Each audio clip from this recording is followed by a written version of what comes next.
Hey guys, we are here in SummerHill, the most democratic school ever.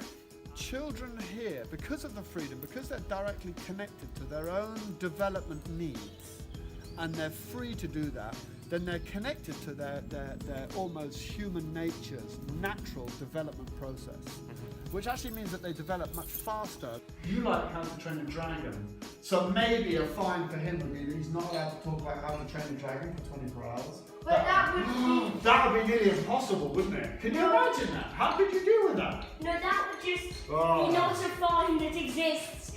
So even though that we talk about freedom at SummerHill, there's 400 laws. It's not pure freedom. That.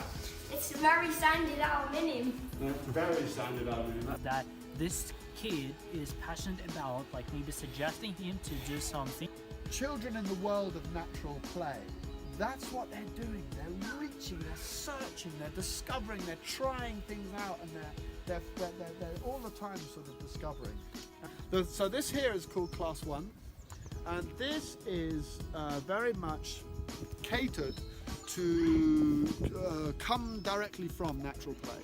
When a child is young, he has less freedom.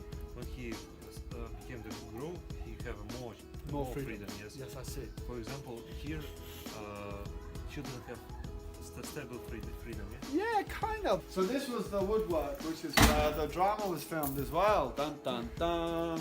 The whole point is it's not us. It's not our job to have expectation of what a child should be or what they shouldn't be. It's more important for them to find out, for them to look and to feel.